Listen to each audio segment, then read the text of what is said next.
Took a look down a westbound road, right away I made my choice. A 10-year-old girl named Ellie and her family, and they learned she needed Headed out to new my big heart. two-wheeler. But those transplant surgeries, they are anything but cheap. So when Good Samaritan Nick Haas learned about Ellie, he Took a beat jumped on into the northern action. plains Haas and has just put rolled together that the power Bikers on. Bid to Help Ellie. It's a bike auction where all of the benefits go straight to helping Ellie and 12 hours out of Mackinac City. Bikers Bid to Help Ellie. This was kind of a cool idea. Basically, when this whole thing started, we were recovering stolen bikes, cars, everything for folks.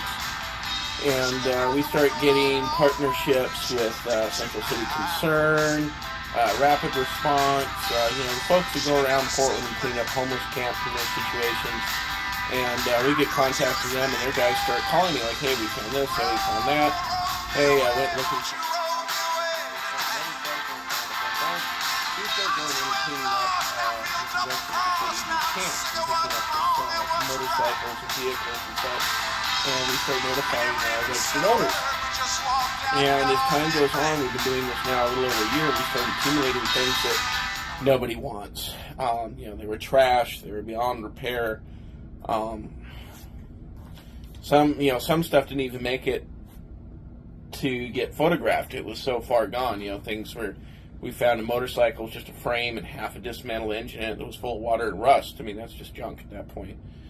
So we notified owners who gave some closure. A lot of the times when we'd recover these things, it's a situation where somebody didn't bother to report it because it was kind of meh when it was taken, or it was something like, the guy sold it to somebody that traded hands a couple times with the title not getting transferred, and the guy who's registered to doesn't technically own it anymore, but he's still on paper with the DMV. He does. And he's like, man, I want nothing to do with it. It's trashed. I sold that 3 years ago, blah, blah, blah. So a lot of the bikes were situations like that. But anyway, we accumulated a little over 30-some-odd bikes, then got to 44 at one point, sitting in our shop, and we'd call and get letters and this and that.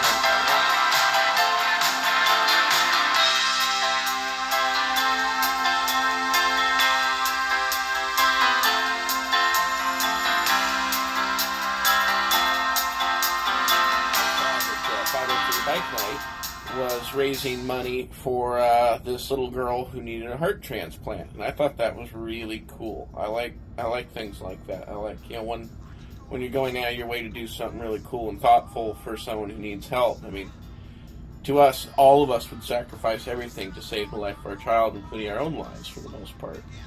So to see people going out of their way to help others, warm, fuzzy feeling that we all care about. So I reached out to them and was like, hey, so I got all these bikes that have been recovered, and I want to get rid of them. We're going to send everything's going to get picked up by a tow company, and the tow company is going to take possession of it and get a lien for our request. And once all the paperwork's through on these bikes, I want to auction them off. I want to give all the money to Ellie's family. I don't want to die. I don't feel right profiting from this. I don't do this for the money. I do this to help people. And we've got some pretty cool stuff. I mean, there was a couple bikes in this lot. There was a 2021 Kawasaki 400 Ninja. Only had 600 miles on it. It was like a brand new bike. It just had a shitty spray paint job. Another bike was a 2019 Kawasaki ER400Z, which is like the dual sport style of the Ninja. That thing only had 1,750 miles on it. So we've got some real cool classics, some barn find, 70s two-stroke Yamahas and Suzukis. We had a few Harleys. It was a cool batch of stuff. So we started lining everything up. We had Elite Towing show up. I think it took them 3 or 4 tow truck loads to get all the bikes loaded up. After 60 days, we had, out of the 44, I think 34 bikes were left. We wound up with a few cars that we put in there. They were stolen recoveries, so they were in really rough shape, like the 84 Toyota Tercel and 99 Chevy Tahoe. I donated my 1970 Volvo 142 race car project, which no one wound up buying. And, we just started getting everything lined up. We started getting photos and lists out. And even then, Max Towyard's like, hey, I got a bunch of bikes I'm going to throw in as well, but I'm not going to know exactly what those are going to be until like 48 hours before the event. So we had a bunch of mystery surprises that came into the auction as well. So we started planning everything out, and I started accumulating everything at my house too. I mean, I was closing my shop at the same time. I just closed my business, sold it off, and so we're cleaning out the shop. I'm having to stash stuff in my yard. I think I went up with like 12 bikes in my backyard. So I started taking stuff down to ProTech, which hosted the event. And a huge shout out to Mike and all the guys at ProTech. You guys were the coolest place to have to host this event. The toy box over there, if you haven't gotten a chance to go over to ProTech and check it out, it's really cool, and I highly recommend it. But, so we started first thing Sunday morning, 7 a.m., I'm flying out of bed, I'm getting the trailer hooked up, I'm getting a hold of Max at Elite Towing, we're getting all the, he's got a 20-foot flatbed trailer he just bought hooked up, we meet over at his tow yard, and we must have been there 3 hours loading bikes.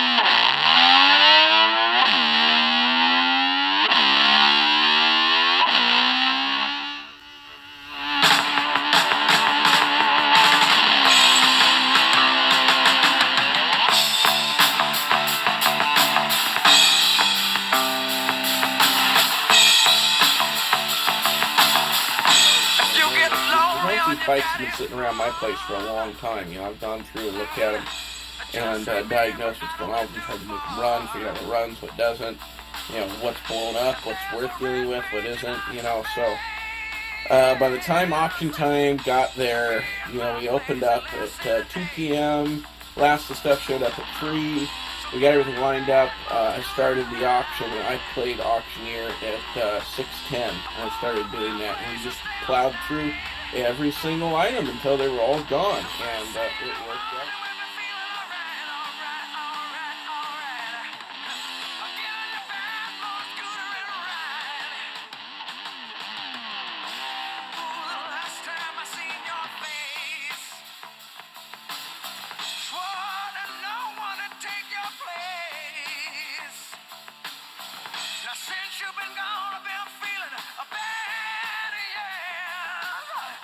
All right, sir, here we go there, and what are we going to give for? I'm at 25 to get better now, 500 bid to 5 and a quarter now, 500 bid to 5 and a $50 to buy him there.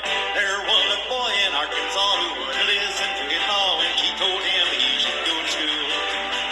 He'd sneak away in the afternoon, take a little walk, then pretty soon you'd find him at the local auction barn. He'd stand and listen carefully, then pretty soon he began to see how the auctioneer could talk so rapidly. He said, oh my, if you're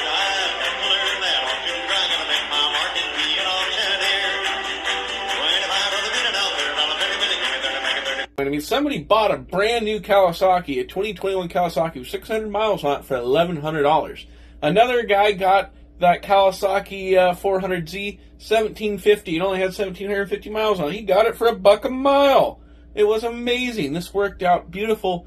And, by the time it's all said and done, we're adding up the final totals, and as I'm doing the math, because I had an envelope for each bike, and if you were the winning bidder, you picked up the envelope, you carried it up, you wrote your name, address, phone number, and the winning bid amount, and everything had to be paid for us in 24 hours, and I had lots of payment options available for them. And so I'm going through the stack of envelopes at the end of the night for everyone leaves, adding up all these numbers. We raised over $16,000 for little Ellie.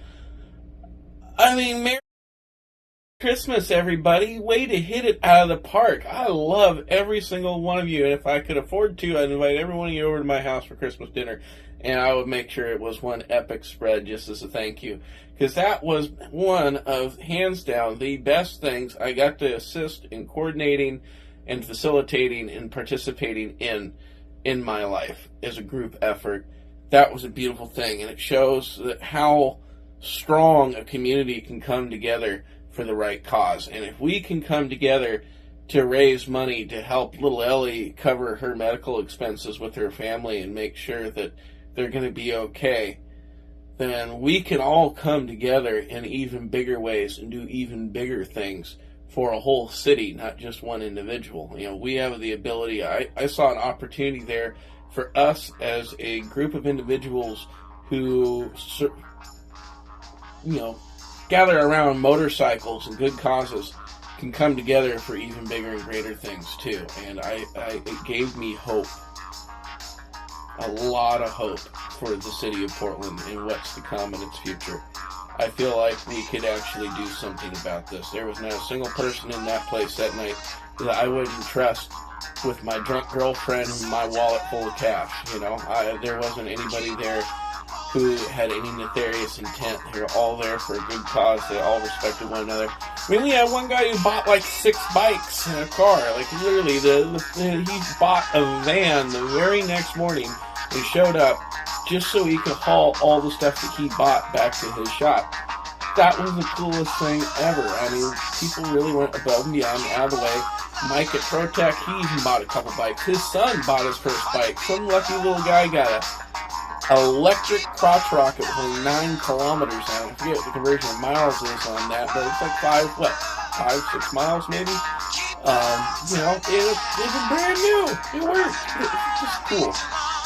So again, to everybody who participated in that, thank you for making that really cool and fun. And thank everybody else who helped coordinate, organize it, publicize it.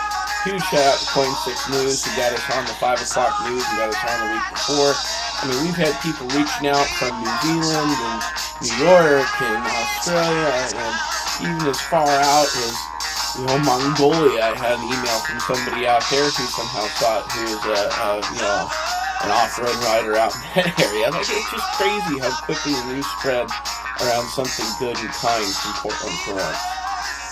And I think that's just the beginning of our upswing right there, folks. I think things really have the potential to start turning around if we put our minds to it. So yeah, thanks again, everybody. And this is Nick Haas, Guardian of Death Recovery. Say Merry Christmas, Happy New Year, and Ellie and family, if you're watching this is to you. You're welcome. Glad to participate. I hope to see you all and shake your all hands in person someday. Take care.